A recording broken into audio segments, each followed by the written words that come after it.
எண்ணெய் விட்டுக்கலாம். பெருஞ்சீரகம், அப்படியே வந்து பட்டை கிராம்பு போட்டாச்சு. அப்படியே வந்து வெங்காயம் போட்டுருவோம். பொடியாக நறுக்கி வச்சுருக்கேன். வெட்டுறதுக்கு கூட்டு வைக்கிறோம். மேலே வந்து கருவேப்பிலை தூவுறோம். லைட்டாக வெந்தால் போதும். ரொம்ப வந்து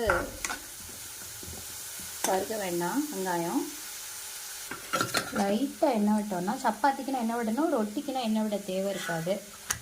நம்ம சப்பாத்தி பண்ணுறோம் அன்றைக்கி. நம்ம தமிழ்நாட்டில் எல்லாத்தையுமே சப்பாத்தின்னு சொல்லுவோம்ல, அங்கே வந்து நார்த் இந்தியாவில் வந்து எண்ணெய் விட்டு செஞ்சால் சப்பாத்தி, எண்ணெய் விடலை அப்படின்னா ரொட்டிம்பாங்க ஃப்ரெண்ட்ஸ்.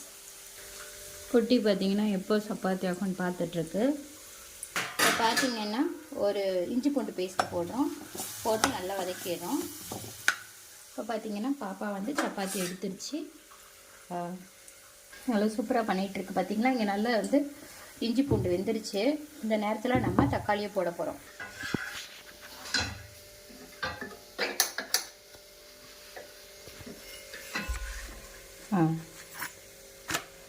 போட்டாச்சு. கொஞ்சம் சைடில் வேகாமல் இருந்தது, ஸோ வேக வச்சு போடுறேன். இப்போ பார்த்திங்கன்னா நம்ம கட் பண்ணி வச்சுருக்க தக்காளியை போட்டுடலாம்.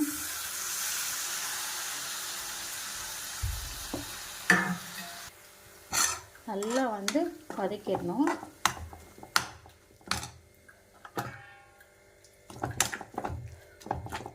வதக்கிட்டு கொஞ்சம் நேரம் வந்து மூடி வச்சு உப்பு போட்டு, அப்போ தான் வந்து நல்லாயிருக்கும். மூடி வச்சுருவோம்.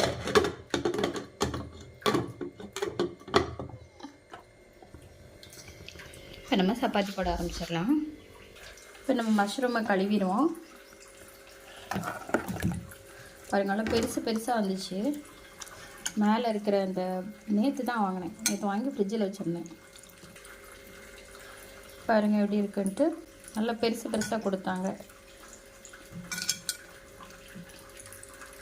சிலர் வந்து மேலே இருக்க தோலை உரிச்சிட்டு யூஸ் பண்ணுவாங்க. நீங்கள் அப்படி யூஸ் பண்ணலாம். இல்லை அப்படின்னா நல்லா கழுவிட்டு கூட நீங்கள் யூஸ் பண்ணலாம், ஒன்றாக்காது. இதை பாருங்கள், இது அப்படியே தோலை உரித்தாலும் வரும். உரித்து யூஸ் பண்ணுவாங்க. அப்படி வேணாம், நமக்கு வந்து ஒன்றும் ஃப்ரெஷ்ஷாக தான் இருக்குது. கழுவுனாலே போயிடும். எடுத்து பார்த்திங்கன்னா நல்லா தண்ணி வந்து வெளியே வந்துடுச்சு.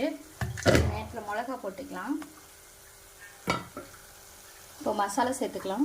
1 ஸ்பூன் குழம்பு மசாலா, அப்புறம் 1 ஸ்பூன் வந்து மல்லித்தூள். 2 ஸ்பூன் 3 ஸ்பூன் கூட சேர்த்துக்கோங்க. அவ்வளோதான்.